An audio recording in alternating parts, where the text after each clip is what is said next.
You know, niggas gotta get their priorities together.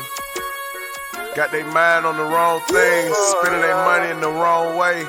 Trapaholic, real trap shit. Say you need that car with the rims and a trunk, just like Jim. It's more than life. Yeah. I'm telling you. Talk to him. Say you need that LV bag with the belt and the hat. That's all you got though. It's more than life. Yeah. Talk to him. Real. Say you wanna turn up at the club, like some bottles, and press them guns. It's more than life. Fucking everybody. Yeah. Good evening, everyone, and welcome to Saints and Appetizers podcast. And who that? And this evening we have some main course for you.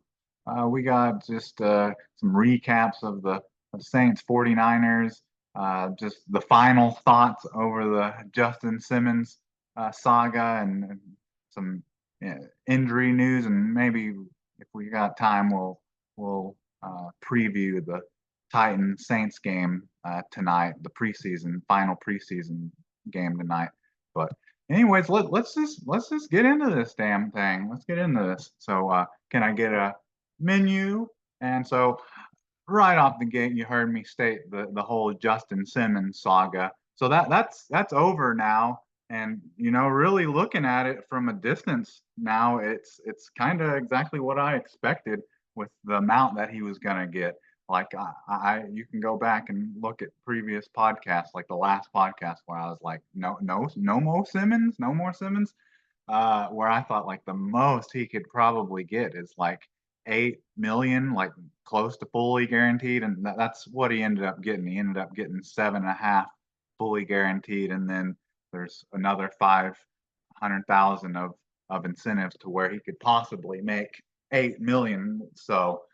But so I'm not that shook up or heartbroken about losing Justin Simmons. It's more that he goes to the Falcons, and now people think because the Falcons signed Justin Simmons and traded for Matthew Judon, like that they're like a Super Bowl team now, or that they have like a top 10 defense or something, when they were like in the bottom 25 last year. And I'm sorry, but adding a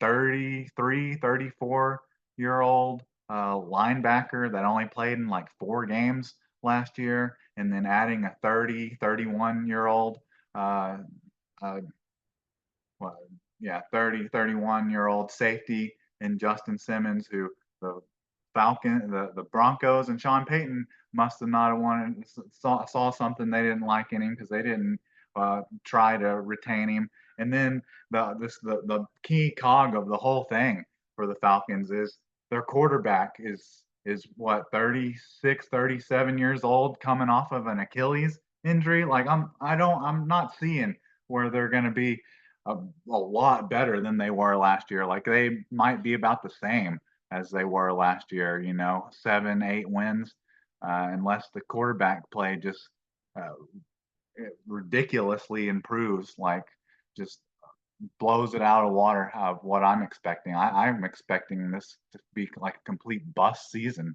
I'm not expecting, but I could see where it could be a complete bust season for Kirk Cousins, and this could be like his last season, because we've seen quarterbacks coming back from like leg injuries and stuff, and hell, they'll play like 1 or 2 seasons and then they're done.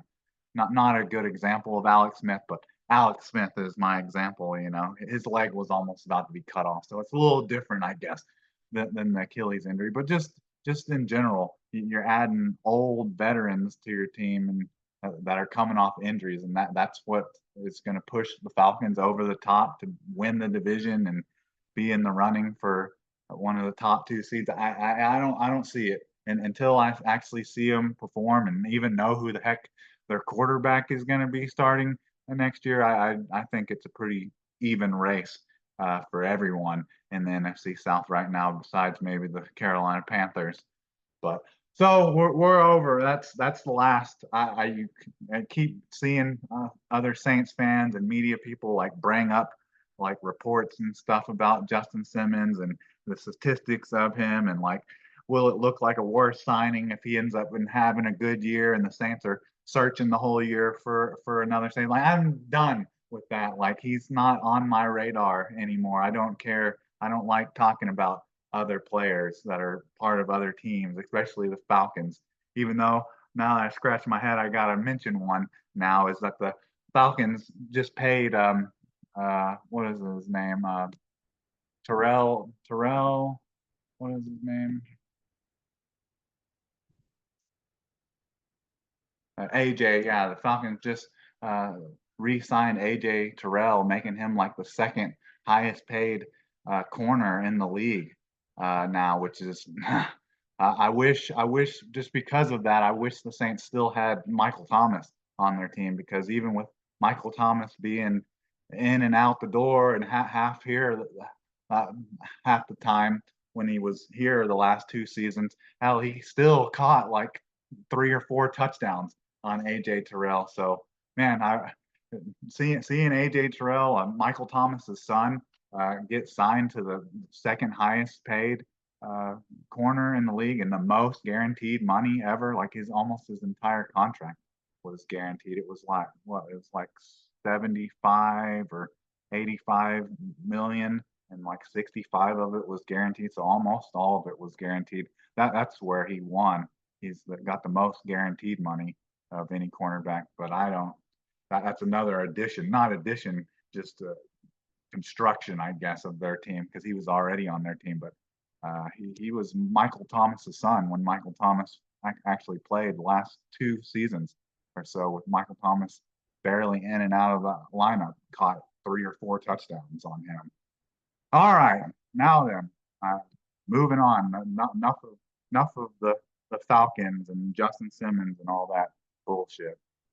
So now then, we're moving on to the Saints' 10-16 loss to San Francisco 49ers. So they're sitting at 1-1 now in the preseason, but they're first in the NFC South. So hey, that's something. But let's see here. So this game was basically like a complete like flip and opposite of the Cardinals game, just in regards to like the starting offense was actually able to put together a drive.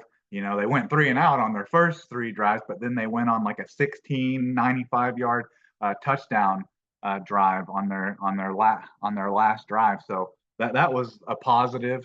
But then you didn't really get like hardly anything out of Spencer Rattler and Jake Haener. I guess Spencer Rattler had one drive. He had like 2 drives where he moved the ball. He was able to get them in field goal range, and then they looked like they were moving and on the way to possibly getting more points, scoring a touchdown. In the damn center, uh, Lemonade, or whatever his name is, uh, who's like the second or third center.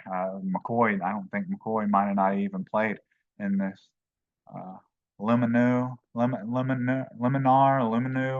uh, whatever his name, had some really bad snaps and snapped one like right between Spencer Rattler's leg for like a 10-15 yard, which just completely ruined their opportunity of getting more points there.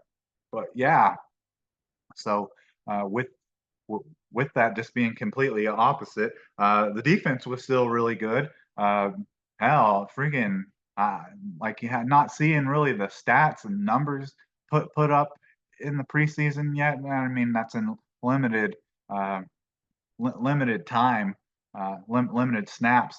You're seeing that out of Chase Young, but Chase Young, he is just disruptive uh, on like every single play. Like he's in the backfield, forcing the run to go into a different direction, or gets stopped for no gain, or he's in pursuit and literally chasing after the quarterback and getting like a quarterback hit on him afterwards. And that's just you're just seeing so much more out of the rest of it. Like that just boosts and brings juice to the defensive line, which you saw. Carl Granderson continues to get sacks, and Khalil Hudson, that's a some linebacker. Yeah, that's the linebacker from Washington who had a pretty good year actually last year. So I think the Saints are perfectly fine at linebacker. That's for sure because they got people like that Khalid Hudson. I have the totals here. uh, Amphrine, Afreen, Orgy, and Rajon Wright. Both of those guys were like linebackers breaking up passes like deep downfield uh, on wide receivers and tight ends and stuff. So they were impressive. And then let's see, a lot of people were liking Rico Payton. He had a pass deflection and uh, three total tackles, two solos. He seemed like he was kind of all over the place, but then I think he got hurt with something. But let's see. So one of the big differences of this game from last game and just the Saints, how the Saints have been from 2023 to now is they ran the ball a lot. They look good running the ball, and they were running Taysom Hill a lot. They were running him from like out of the backfield, like as a running back, and you could just see he has so much more explosiveness and power than you see out of Jordan Mims and Jamal Williams and James Robinson. Even Alvin Kamara really doesn't have like that explosive speed, like just get to the hole type of pace. It seems more lazy and a little bit kind of relaxed. I'm not saying that style doesn't work, but just when you see a lot of these runs, they're going for only like 3 yards to carry.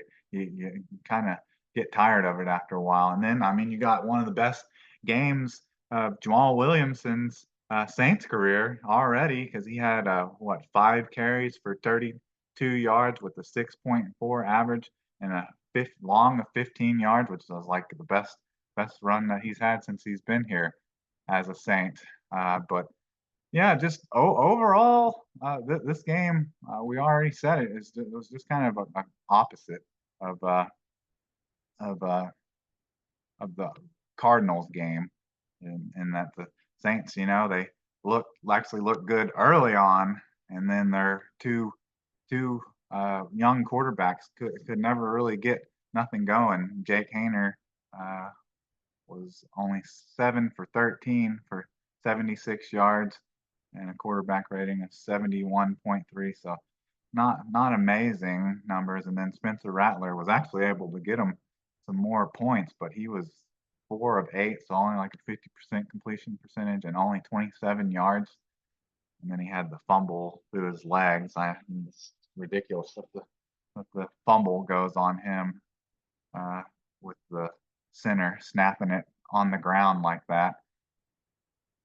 And then, let's see. So then on to running back. So we mentioned Jamal Williams and Taysom Hill. Taysom Hill had 5 carries for 21 yards with a 4.2 yard carry per average and 11 long. And he had it was just like on 4th and 1 or 4th and 2, he had a touchdown on like 4th and goal. And then just James Robinson, which I'm a little surprised. I guess I didn't even realize James Robinson was on the team. He led the Jacksonville Jaguars in rushing in like 2 years in 2020 and 2021, and then just hasn't been. I guess either just been on teams practice squads or hadn't been healthy. So I was a little surprised to see him. And he had 5 carries for 27 yards with a 5.4 yard per carry average and 9 long. And then you had Jordan Mims, who a lot of people are hoping that he can secure the 3rd spot, but he was okay.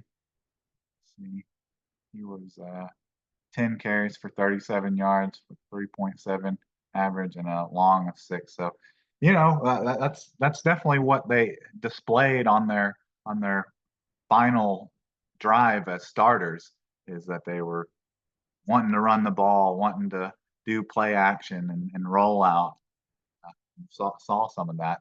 And then just mention a couple of these receivers.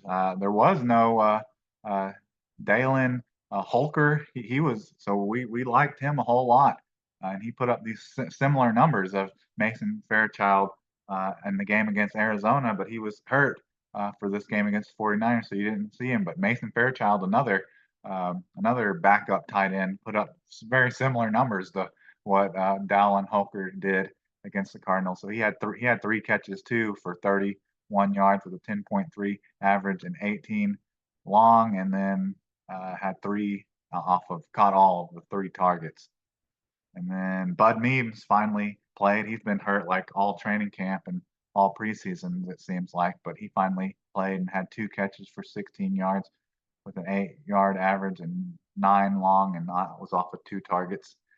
And then I think really A.T. Perry's about the only other one I want to highlight here of the receivers. And that's the fact that he was targeted like 6 times. He had a drop on a play where it would have been a pretty big would have been a pretty big play. So he only caught 2 of the 6 passes thrown to him for 24 yards and 12 average with a 15 long off of the 6 targets. So yeah, so A.T. Perry had such a good game against the Cardinals, catching like deep bombs and just racking up a lot of yards in that game against the Cardinals. So it's kind of a disappointment seeing him have some drops, and he actually is hurt now too, I believe. So the Saints' depth and quality of wide receiver isn't real good, especially if A.T. Perry and Rashid Shaheed are going to be shook up. And then just the final mentions of uh, of the any kind of injury report that came directly out of this game was Kool-Aid McKinstry on a play. I think that was the 49ers first it was either the first or second offensive series. He got like a breakup or a tackle near the sidelines, and he came up limping afterwards. So that wasn't too great to see. So we've gone through that. Let me see if I can find. So kicking was good. You didn't get to see Charlie Smith, who just in practice a couple days ago made a 65-yard field goal. But in this game against the 49ers, Blake Grupe made a 52-yarder off of his only attempt, and he made his extra points too. So, just like I've said it about 10 times now, that this Saints game was kind of like the complete opposite of the Cardinals game, besides that the starting defense still looked good.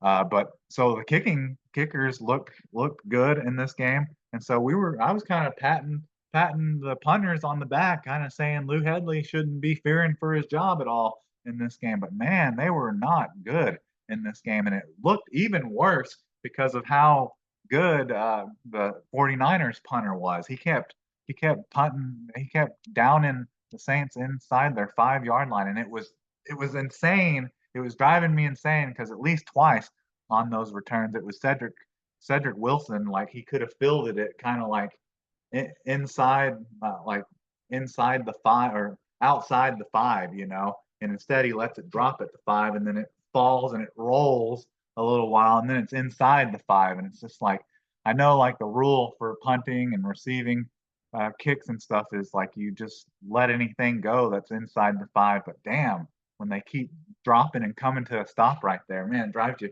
crazy. And then you see your own punters, they're punting, having touchbacks, and that their average off their 3 punts is like a 38 yards. Like that's just awful. You got the punters for the punter for the 49ers. I don't know if this is their starter or not, but Presley Harvin the third, he had 4 punts for a average of 46.8 yards, 4 downed inside the 20, and a long of 56. Yeah, so Lou Hedley, if nothing else, just being compared to the 49ers punter made both Lou Hedley and Matt Hayball look a lot worse. That touchback didn't help either when you're already having the ball be a touchback when you're already like punting from close to midfield is just like that. That's a big penalty against the punter. So I was pretty confident in the punters coming out of this game. I'm not so sure now, and I'm not really so sure about kicker either, because it seems like a lot of people want the big leg of Charlie Smith, but he's a rookie, and at least Blake Grupe was okay in his rookie season. You would hope that he would improve in his second season, but you don't know. You just want the oohs and ahs of the 60, 70-yard field goals, or you want consistency from, shorter range. And if you have to kick a long one every once in a while, you can do it 50% of the time. I think I'd probably go with the more consistent. But that's the 49ers game. I keep going over this keep going over this depth chart, or not this depth chart, this game log here, the stats. And then I forgot that Joshua Dobbs ended up giving Saints fans reoccurring nightmares from last year when he threw all over them and ran all over them. He did that in this game as well. For some reason, Saints defenders and just cannot get this guy on the ground, Baldy astronaut on the ground for some reason. But he was 12 for 21 for 133 yards, but he didn't throw a interception or a touchdown. But I mean, his completion percentage wasn't amazing, but he also ran for 3 carries for 25 yards on an 8.3 average with 13-yard long and a touchdown. So I think besides saying like the Saints starting defense looks good, the one thing that continues to like haunt them is quarterback containment. At least when it's Joshua Dobbs, they have a hard time containing the quarterback on chances where they can run, or if it's on second or third and long. Quarterback containment seems to still be a problem from 2023, 2022. They've had this problem with mobile quarterbacks, so that's nothing new. All right, so I'm glad I didn't gloss over one of the most annoying parts of watching the 49er game last Sunday, was having to watch Joshua Dobbs run all over them and throw all over them. So let's see. So now, I went over a couple injuries that had happened, like actually in this game. I think obviously Kool-Aid McKinstry got shook up. I think A.T. Perry got shook up, and I think even Lattimore and not Lattimore, but Tyron Matthews and one of their rookie offensive linemen, I think, went out as well. But we mentioned that.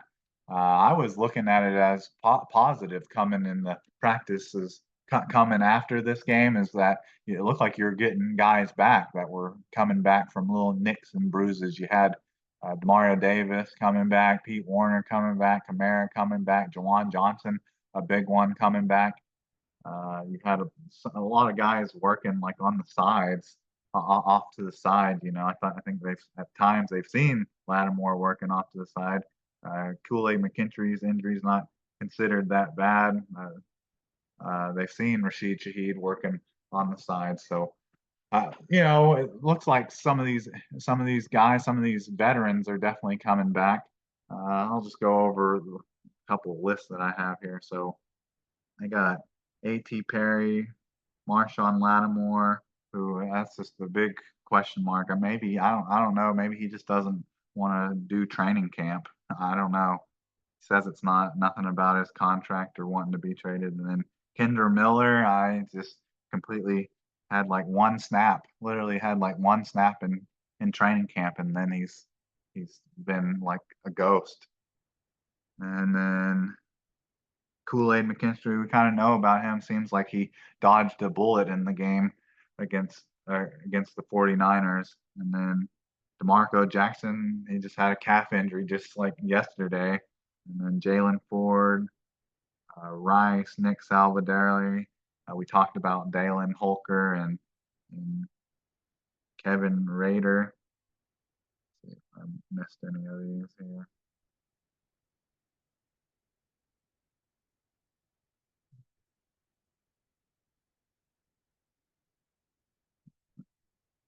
I said Monty Rice, Monty Rice, and then Rashid Shaheed. Some people that haven't been seen at practice, or they've been on off to the sides.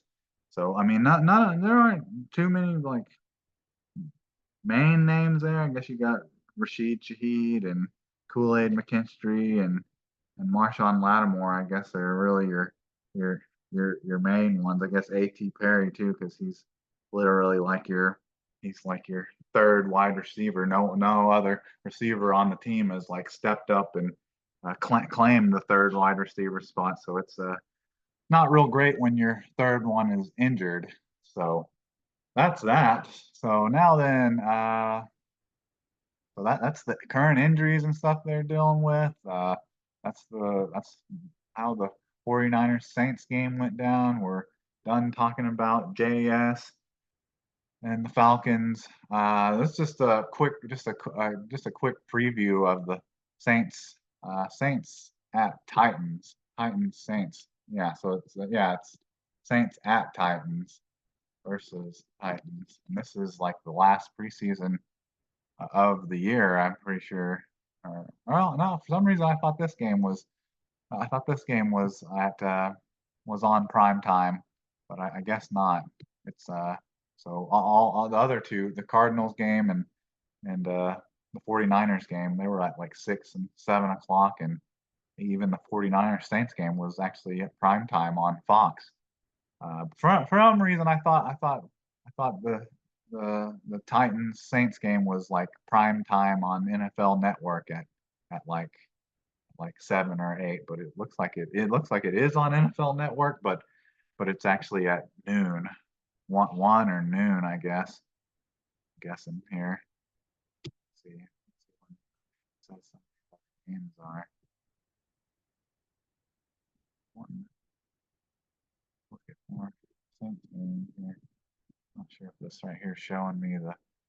Yeah, that was showing me the the Eastern time. So yeah, it's 1 p.m. Central on Sunday on NFL Network. So at least it'll be on live, be easy to find at least. And I haven't the, come to the conclusion or got the answer yet from the New Orleans Saints as whether they're going to start their starters or not. Just based off of what their starters did uh, in the game against the 49ers, were able to look successful and look presentable on their third drive in that game. I wouldn't be surprised if they don't play against the Titans in this game. And also reason for that is that I think the battle is still open. The spot's still open for who's going to be the number two, who's going to be the backup quarterback for Derek Carr. I don't think it really matters what either one of them does uh, in regards to if they're going to make this team or not. I think both Spencer Rattler and Jake Haener are going to make this team. I think it just depends on who's going to be active on game day. So I think for that reason, you're not going to see any of the Saints starters. Not all of them. I don't think you're going to see like Derek Carr or Chris Olave or nothing on offense, and maybe some of their offensive linemen.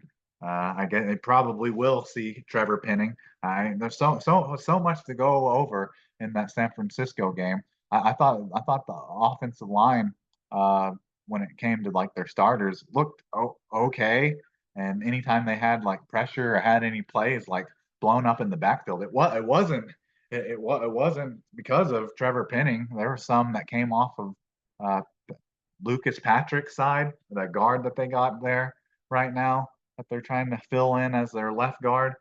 He let a play get blown up uh, from the backfield, and then Chris Olave had actual outside blocking by a wide receiver. He let a play get completely blown up, a run play, because he completely whiffed on a block. But I thought Trevor Penning looked halfway decent in this game. I don't think he looked overly strong in the pass protection, but he looked like a bull and a mauler when it comes to the running game. He opened some zone plays and some nice openings for Jamal Williams and Jordan Means to run through early in that game, and Taysom Hill as well.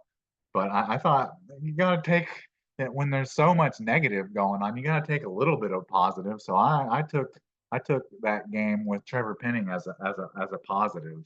So, so talking about Saints not starting probably not starting any of their starters. There's a couple that I'd like to see. So Trevor Penning is probably one of those starters that I'd still like to see some healthy snaps out of before week 1. And I think that would be a good opportunity to get some quality snaps for him and then some other starters because from what I'm hearing, this sounds like this is going to be a dress rehearsal, and the Titans are starting the majority of their starters, the healthy starters. So this will be a good opportunity for the Saints for whichever starters they play, and for the second, third, and fourth team to go against some quality opponents, get some snaps against some quality opponents. So it'll be interesting how that plays out, and I'll be interested to see how the Saints play their starters. Just because of the simple fact that the Titans are playing all their starters, I almost feel like it would be good for the Saints to play their starters like 1 or 2 drives. But I guess we'll see. I'm here for it. You know me. I'm here for it. And my main thing for that, the Saints have been nicked and bruised and cut and sliced and beat up a little bit here and there this year. But besides Tano Passanio and Ryan Ramczyk, they've been really relatively healthy. A lot of the stuff that they're dealing with is little ticky tack stuff that they're just being like, I think, in my opinion, they're just kind of being overly cautious with. But whatever the Saints do with their starters in this game in the preseason and just all their 90 players on their roster and I guess the Titans too, I just don't want to see anyone get injured in this useless game. Pointless. It's not a pointless game, but just for the Saints starters as a whole, it's kind of a pointless, useless game. It's a very valuable game for people at the bottom of the roster and maybe looking to make other people's teams, putting film out there to show as their resume. But anyways, I think that's all I have for you. So can I get a check, please?